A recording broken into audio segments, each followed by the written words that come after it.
पटना में आरजेडी की राष्ट्रीय कार्यकारिणी की बैठक, कार्यकारी अध्यक्ष बनाए गए तेजस्वी यादव। लालू यादव फिलहाल बने रहेंगे पार्टी अध्यक्ष।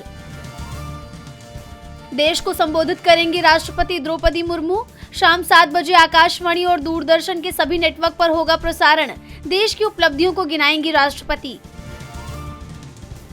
अखिलेश यादव का बीजेपी पर हमला, बोले मंदिरों को ध्वस्त कर रहा है बीजेपी का अहंकार। भाजपाइयों का होना चाहिए धार्मिक सामाजिक बहिष्कार। एनसीपी प्रवक्ता रूपाली ठोंबरे पर दर्ज हुई एफआईआर। पीएमसी चुनाव के दौरान सरकारी काम में रुकावट डालने का लगा आरोप। मनपा के उप अभियंता सुधीर अलूलकर ने दर्ज कराई है शिकायत। तमिलनाडु सीएम एमके स्टालिन का बड़ा बयान, बोले राज्य में हिंदी के लिए नहीं है कोई जगह, थोपने का हमेशा करेंगे विरोध। तमिल के लिए कभी नहीं मरेगा हमारा प्यार। मथुरा वृंदावन के दौरे पर बीजेपी अध्यक्ष नितिन नवीन, बोले देश बदल रहा है, विदेशों से अच्छी सड़कें यूपी में हैं। पीएम मोदी के मन की बात का 130वां एपिसोड, उद्योग और स्टार्टअप में लगे युवाओं से गुणवत्ता पर जोर देने की अपील। अर्थव्यवस्था पर बोले तेजी से बढ़ रही है। शिविर में युवकों के जबरन घुसने के मामले पर शंकराचार्य का बयान, बोले कितने भी जुल्म कर लो पीछे नहीं हटूंगा। शनिवार की रात युवकों ने लगाए थे बुलडोजर बाबा के नारे। ग्रेटर नोएडा में पानी में डूबकर युवक की जान जाने का मामला, एसआईटी ने किया सवाल, पूछा क्यों नहीं निकाला, 7 लोगों को जिम्मेदार ठहराया।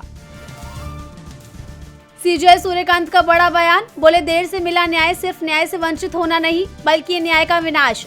हाई कोर्ट को सक्रिय भूमिका निभाने और मध्यस्थता को बढ़ावा देने पर दिया जोर। अमेरिकी राष्ट्रपति ट्रंप ने नेटो पर दिए बयान पर दी सफाई, कहा अफगानिस्तान में जो शहीद हुए वो महान योद्धा हैं। इससे पहले कहा था नेटो देशों ने अफगानिस्तान में निभाई सीमित भूमिका। म्यांमार चुनाव का आखिरी चरण आज, जनरल मिंग आंग हलिंग बन सकते हैं अगले राष्ट्रपति। करीब 1 महीने से चल रही थी प्रक्रिया। ईरान पर अमेरिकी हमले का काउंटडाउन हुआ शुरू। कुशनर, विटकॉफ और कपूर की इजरायली पीएम बेन्यामिन नेतन्याहू के साथ हुई बैठक। दोनों देशों में जल्द हो सकती है जंग।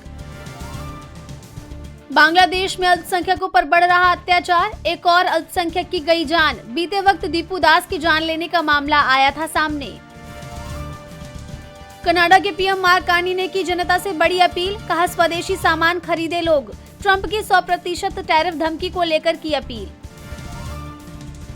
अडानी समूह ने किया बड़ा ऐलान, केरल के विजिंजम पोर्ट में 30,000 करोड़ रुपए का करेगा निवेश। विजिंजम को देश का सबसे बड़ा ट्रांसशिपमेंट हब बनाने का किया दावा।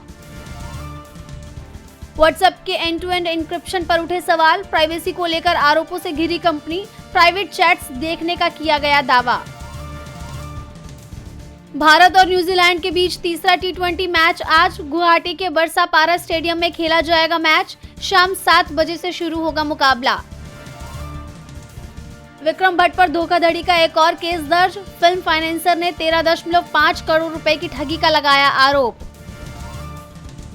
फिल्म बॉर्डर 2 ने मारी लंबी छलांग, पहले 2 दिनों में ही किया 70 करोड़ का कलेक्शन। 23 जनवरी को रिलीज हुई थी फिल्म।